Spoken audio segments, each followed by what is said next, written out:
practitioner and Wisconsin state senator. So you were a lawmaker too. You've seen both sides of the shall we say, lawmaking and the medical world. Isn't that the case, Leah? Welcome to the show. Good to have you on.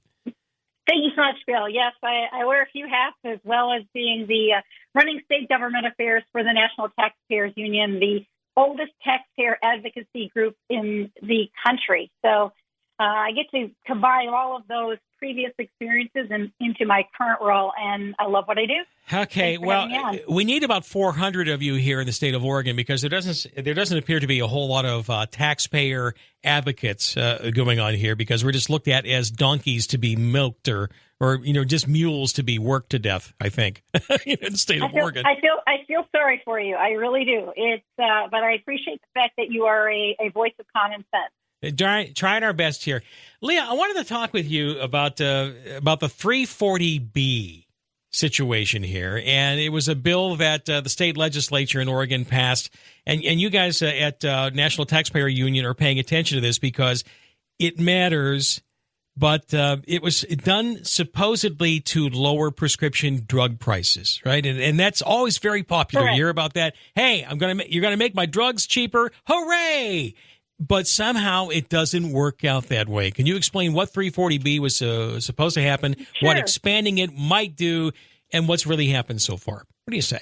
Well, great questions. The 340B program, I know it's a crazy name. People say, what the heck is 340B? It is actually a federal program which was designed exactly as you said to help low-income and uninsured patients and to give them access to affordable medications.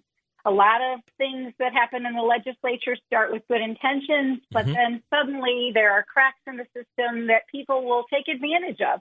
And in the case of the 340B program, it's really morphed into a revenue generator for hospitals and the large pharmacy chains. Okay, so how would something that would reduce the price of drugs actually end up getting more money into the pharmacy chains and the hospitals? That sounds like it's... that wouldn't be right. Not that I don't want them to have money, because everybody has to be able to make a profit. I get that.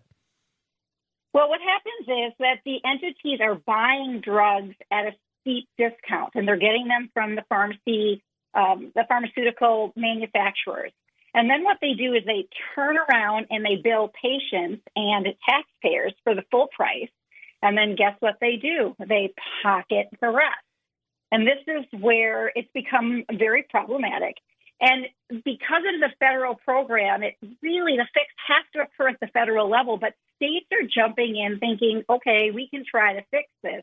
The problem is what they're doing is cementing in all the worst parts of the federal program and allowing for this process to occur in even more pharmacies.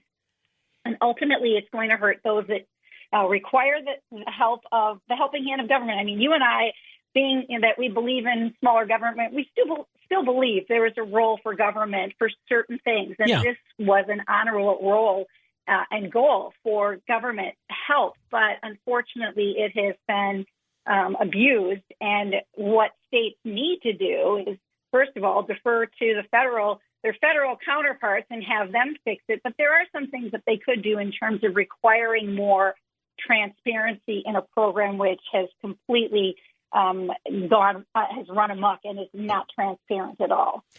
I wanted to ask you, Leah, is there any connection? Because I spoke with a guest last week, maybe it was a couple of weeks ago, about a real challenge for small, local-oriented pharmacies that were being driven out of business by pharmacy benefit managers and the PBMs that seem to be going on. Is there any connection with that and this particular problem, or racket, as I'm starting to think that it looks like here, this 340B problem? Is there any connection between the two? Absolutely, there is, because PBMs are also part of the revenue-generating club. It's not just hospitals and chain pharmacies. It is the pharmacy benefit managers. And there are definitely things that states could do to reform the PBMs. Again, it was a great idea. It was meant to provide medications to all people at a lower cost. But unfortunately, even with PBMs, there's been a lack of transparency, and they've become middlemen in a highly profitable program scheme. Yeah, well, the middlemen have been getting rich in something which was supposed to be reducing the cost of pharmaceutical drugs that people are using. And I don't know if you've noticed, but there doesn't seem to be anything going down on these prices these days. What do you think? No, they're not. And this is an area where, states could step in, and this should be a bipartisan effort. Let's face it. So our Democrat counterparts want to make sure that there's access to health care for the most vulnerable. Republicans are always concerned about making sure that there's transparency and that the taxpayers' dollars are being used properly. Mm-hmm.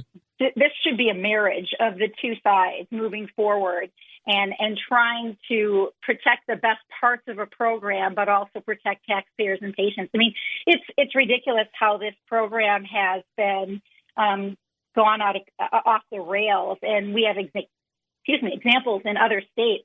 In North Carolina, 340B hospitals were charging cancer patients 5 times the cost of their medication.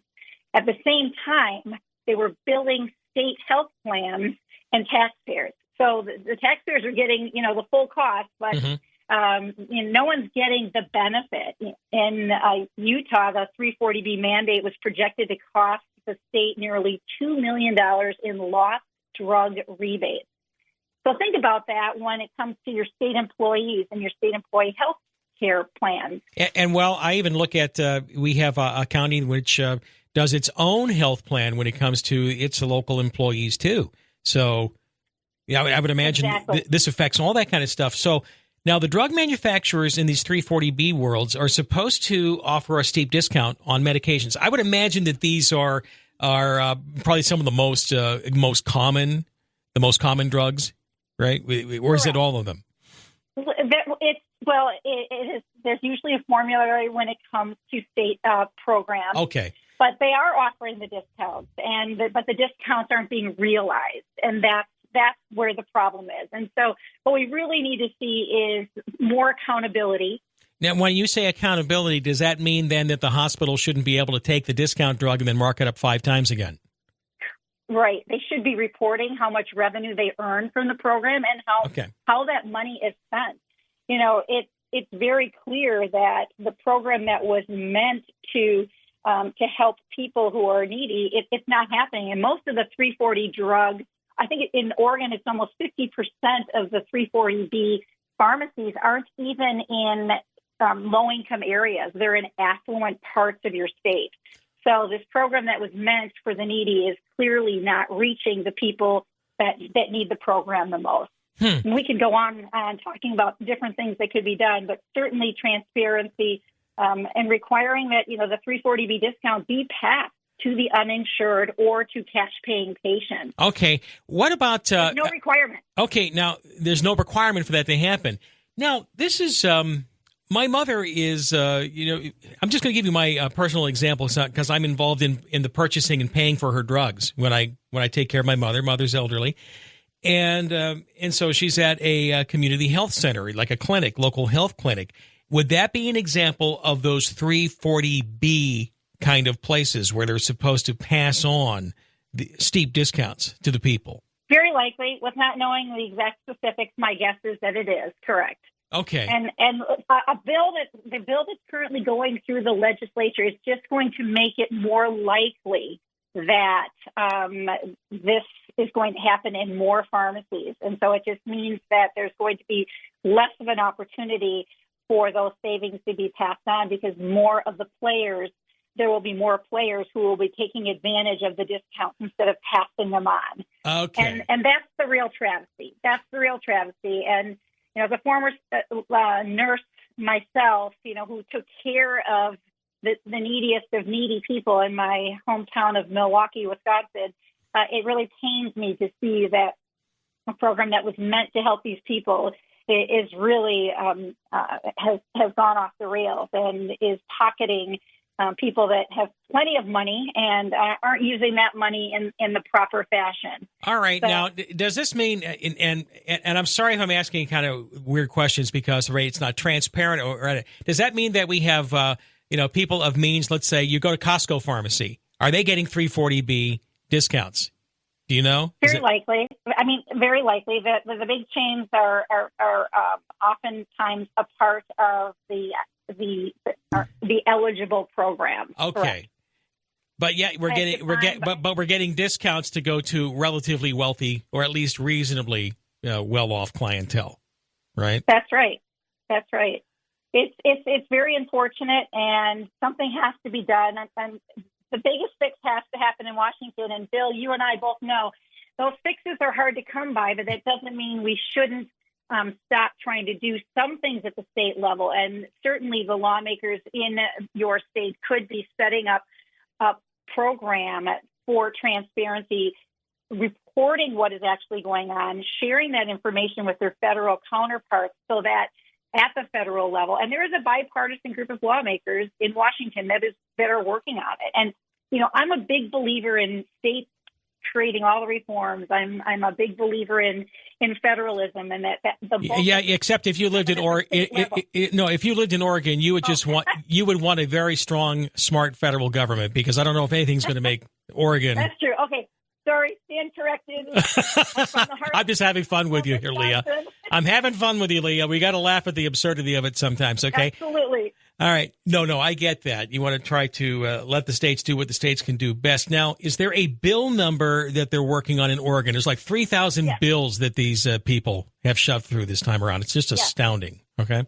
Senate Bill 533 is the 340B contract pharmacy mandate, which will actually codify or put into your own state statutes all the bad parts of a federal program. So your listeners want to call their lawmakers and say, do not support Senate Bill 533. Instead, let's create some accountability and transparency in this federal program. Well, I'm going to invite State Senator Noah Robinson on and find out what the status of this and get him to flush this out and make him aware of this also. And put him in touch with me. I'd be happy to give him more information as well. And make sure that your listeners check us out at ntu.org. We have a wealth of information, not only about this issue, but a variety of federal issues as well. I appreciate that. What is the other big hot issue besides this 340B, since the 340B thing is coming up here in the state of Oregon? Well, in Oregon, I can't speak specifically to what is going on. Oh, no, we're doomed here. We're doomed here. I'm just talking about nationwide, okay? In terms of other issues, obviously the whole world is looking at what's going to happen with the TCJA, whether or not those tax cuts by the first Trump administration will be extended, and certainly a lot of conversation around that and things that state lawmakers can do. Even in Oregon, there are things that your state lawmakers could do if they would be so smart, and to realize that right now, in the state of Oregon, you're using what's called rolling conformity, which means you're aligning your tax code with the federal tax law changes. So when federal provisions expire, that means the Oregon tax code is going to do the same unless state legislatures intervene. So that's something else that could be done. I know there is a bill, House Bill 2092, which is going to propose temporarily disconnecting from automatically aligning with the federal tax law for 2025. So that's another bill you should ask